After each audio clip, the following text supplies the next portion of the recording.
And we're back on to the next project. So we were doing the rear leaf springs, and now I'm putting on the back seat. Rear leaf springs are done on this old club car 91.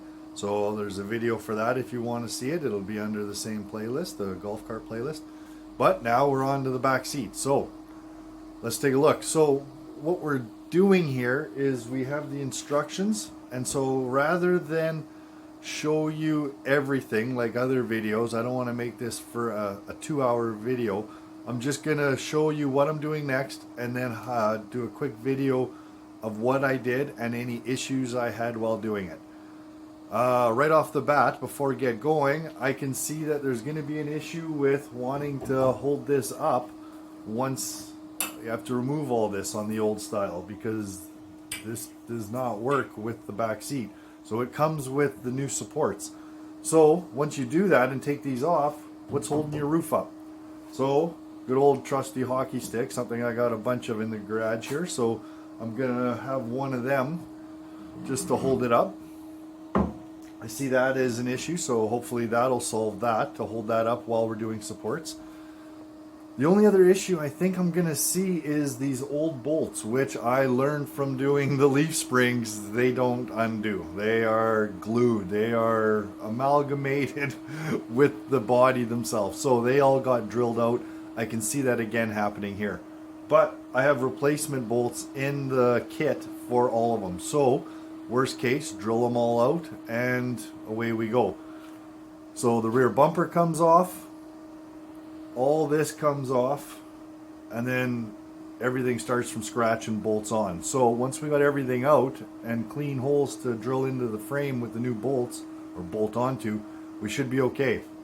The only issue I'm seeing so far that I'm not a fan of, there's the box it came in and the lid off, is the quality of those seats does not look that great to me. I'm not happy with that. Everything else is solid metal. It looks like it'll be what I expected in a solid frame. The footstep is metal, not plastic, so that's good, but those seats look pretty cheap. But we'll get them all installed and let's see how they turn out. But I don't have high hopes for them. I don't know how many seasons those are going to last, but maybe I'll be surprised. I don't know. But okay, so I'm gonna, first step is remove all this and the back bumper, and then we start to install stuff. So let me take all that off and then I'll show you how it went. Okay, for an update, I got most stuff off, but I still got a little bit more to go. But I wanted to show you a couple of things that I had to do before I forget. For this seat, the way it was put on is ridiculously weird, in the sense of, you see how there was a nut and bolt, but it goes inside where it's like inlaid. So you can see the nut there now, but it was in tight. You had no access to it whatsoever because of that bracket. I couldn't come down with a wrench with an open end. There was no way to get in there to get access to it. So what I did was I ended up cutting with a Sawzall. I cut the head of the bolt off, and then just using the air hammer, or either way you could just give it a punch, then knock this out that way. So now that that's cut, I'm gonna have to get in there and cut that out, which no problem. I can do that. That's not an issue because now I have access. It's not, whoops, it's not inside here where it's buried. The nut was inside, so you couldn't get at it. So that was odd.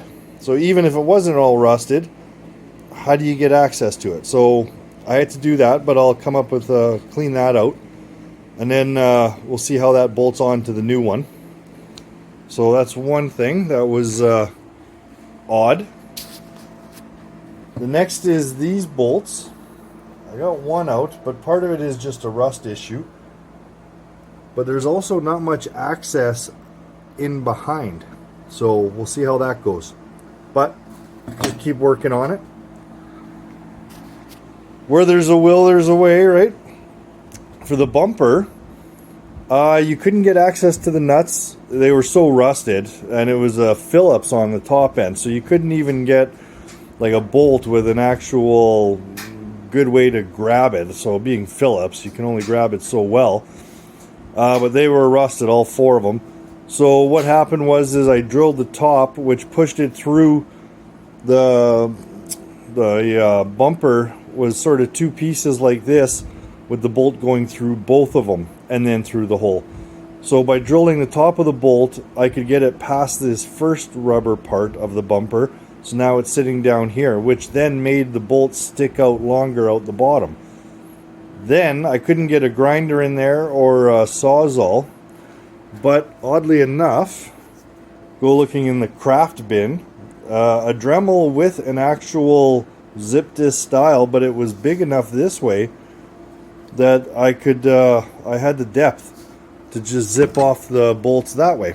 So that's what I did for the 4, so they're gone, and it comes with replacement bolts.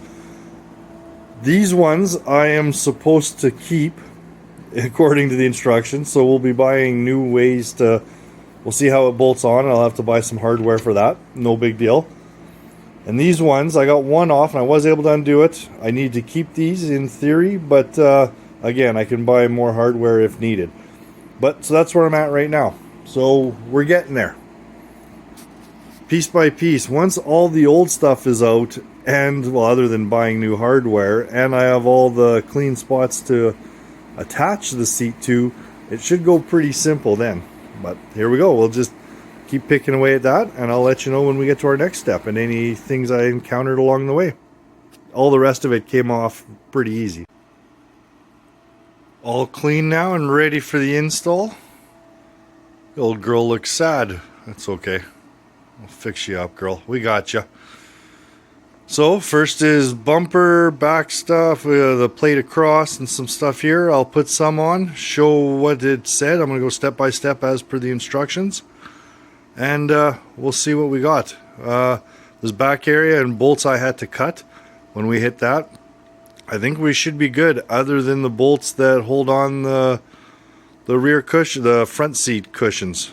So worst case, they just don't go on until very last. I have to go buy some bolts, some hardware, but everything else should be okay. So let's start the process.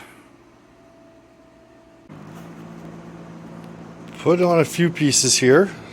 The back kick plate that holds everything, that goes where the old, on top of the old bumper supports, with some angles. It says everything to be hand tight to start with, which makes sense. I always sort of do that. It's a fitting process. A couple of uprights to hold the old cushions. I actually happen to have some new hardware for here in the garage. I found some 5/16 bolts and nuts and locks and all that good stuff. So I actually had 4 bolts of the exact size I needed. So that worked out well. So I might not have to go to the hardware store, but well, I will maybe to put on those, but that can be done after. One thing with this is now next is to put on your foot plate and then just start building this frame. I will say first off that I like the fact that all these parts come in plastic bags with your sticker on the bag, not on the steel itself, where they're half the time a pain in the ass to try to get off. It's like, okay, it's on the bag, I see which one they won't wear, pull it off. I like that. Always with anything, take a good look before you do something, in the sense that it asks for DP and DQ, and yet on this bag it says DP and DP, so one of them should be DQ. So little things that you have to use some common sense, but not an issue. Overall, it's going pretty good. Biggest issue was just getting the empty holes for the spots for the new one. So let's keep going. Just a quick thing I want to show you that I did, that when you have this many pieces, obviously a bolt, a lock, a nut, you don't need to label. But I found as I was going through, there are enough of these bolts that are literally 5 mils different in length. So if you just quickly grabbed one or sort of eyeballed it, would be so easy to grab the wrong one, and then you'll hit the end and go, shit, where did I put that one that was wrong? So I had to try fix it because something that isn't long enough, it doesn't fit. So I thought, well, just because of these alone, not that so much, that was just because, well, I might as well, because I already did these. separate it, make sure the count's right, and put the number on it. So when it says this next one we're putting on the bottom kick, oh, 2 106s, I can just grab them and go. I don't have to worry about, okay, well, how long are they? Are they the right one? I've already got everything marked out. So highly recommend to do something like that when you have so many bolts that are literally 5 mils different in length. So there you go, just a tip. I got the bottom on now, the, whatever you want to call it, kickstand of the plate for your feet. Everything's loose. It's like hand tight as requested, because obviously there's going to be a fit and finish. The next piece, I wanted to show this because the next piece it says is the actual platform. Well, if you do that, everything else is kind of hand tight still, so I got some wiggle room on things, but this bolt going down to the frame is going to be completely buried once we put that on. So I did tighten these up tight now. They're final install tight, the one on each side. Everything else is still hand tight. So that way I got some wiggle room, but I figured good luck trying to do that from underneath once this is on. So hopefully this distance apart is dead on. If not, then we'll loosen it, adjust it, tighten it again, but I want those tight before this goes on permanently. Yeah, I just thought I'd point that out, as that's what the next step's calling for. Came across an issue here when putting on this the main seat bracket, the top flip part. These bottom ones are not on properly. They sit like that and point outwards. It said to put them inwards, and I did initially, because I put the right DR and DS in the right spots, left and right. Not that that's S means left or right, but I did put DS on this side. So when I seen from the picture it shows them coming in, not knowing how this was going to go yet, I had these rotated 180 so that they came out on this side and coming inward, thinking, well, that's what the picture shows. Turns out they have to go to this bar right here, which is obviously inward. So you have to turn them the way they are now, but now it points the wrong way. So I just got to swap these back and forth, and then we're good to go. So somewhere where the instructions weren't right again, where DR and DS should be switched. DS should have been on this side and DR on that side. Not the end of the world, but especially right now since everything's hand tight per se. So just thought I'd point that out though, if anyone has the exact same kit. Actually, to make sure, if anyone has, that is exactly what the instructions look like if you have the same kit. Okay. So I swapped them around, the brackets, and you can see here it shows them upright. Well, they're at a huge angle, but you can see where they attach underneath. They want it to go on the two inside of the four, is what they're pointing at. But if you look underneath, let me get a light here just to show you. There is no way. It is a comfortable fit on the outside on both sides. So I put it on the inside one and you could tell right away that was not right. So you put it on the outside one and yeah, it's a good fit. So there's another little error in their instruction manual for their own kit. Just an FYI, but one that can be noticed quite obvious when putting it together.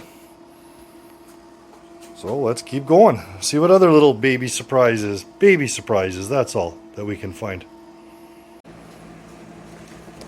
Here's another little discrepancy kind of thing. You can see on the bottom, they got a rubber cap. And you're like, oh wow, that's nicely done. Like, protect the bottom because this sits on the outside. Well, there's a hole in behind it that you have to get at for a bolt. Let me get the shadow out of the way. So it's that bottom one right there. Goes in that piece. Well, that's where the rubber is. Another thing I'll point out that is, by looking at it you can tell, but it takes a little bit. They're telling you here the count for both of these, so both for both sides. So because this bar is in the middle, and you're going to be squeezing two tubular frames together, it makes sense that a washer goes in between to create the gap up top. It says use 2. That means 2 total. So 1 on each side. So just keep that in mind. So for this one, that other piece is going to come up right next to it and turn. Put 1 washer in between. That's what the 2 on there means. As for this, and ensuring that it's as clean as I can get it, I'm going to just take a knife and cut the rubber bit on this side. Squeeze it in the middle, whatever. If the bolt needs to cut a little bit on the other side too, just a couple of cut ups, maybe a V with an X-Acto knife. So that way all this stays on tight, because this, I don't know if that's going to fit over top, and it doesn't come off very easy. Well, it kind of does. Well, let me try it first. I'll try and slide it back on, but we'll see what happens. I'll try and slide it on, and if not, then I'll just cut it. Either way, this bottom will still be protected. Yeah. The next thing I see here, got the side pieces on. I might as well just show that. That is done. And by taking a pair of side cutters and just cutting a V, worked really well on this little metal cap, on this rubber cap. And then on this side, it actually goes underneath the washer, so it even holds it in place. And when I tighten it up, it'll get squished in between. So that worked out good. Next thing is for the rear seat. It shows you this hook style bracket goes on the back. I haven't put that on yet, but I will. And then it shows it going on the bar, that by itself, with a bolt through it. Well, here's the bracket. So once that is on there, when you set your seat on here, if you just put it through and don't worry about anything else, well, you have to get this one as well. So obviously when doing it, bite that one as well, because nothing else is, it's obviously supposed to go there, even though the picture doesn't show it. The picture shows it without that, so not a problem. We will do that. But just another little thing to point out that isn't quite exact on here.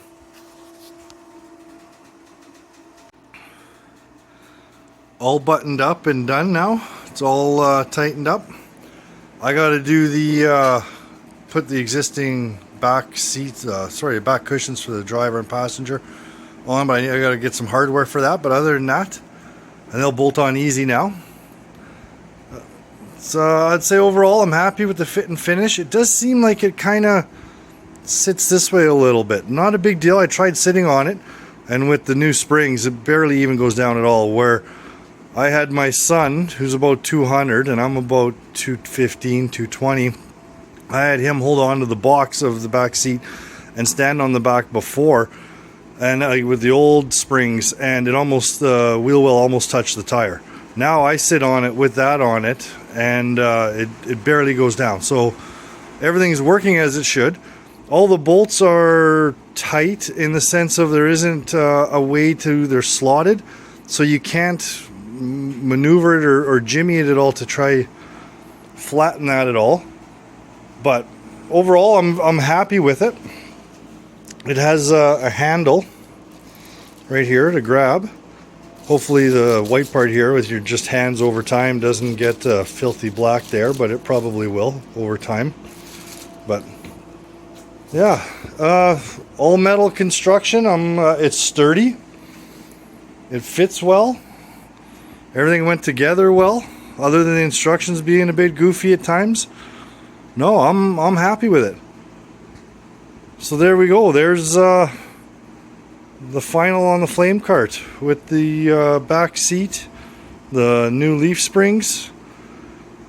Well, if I only get outside, it's like minus 25 Celsius and it's snowing like a blizzard right now. So it might be a while till this thing, we need spring to hurry up and get here so we can get this out. But there you go. I hope you guys enjoyed this. If it helped anybody out, or if you have any questions that maybe I didn't cover, let me know.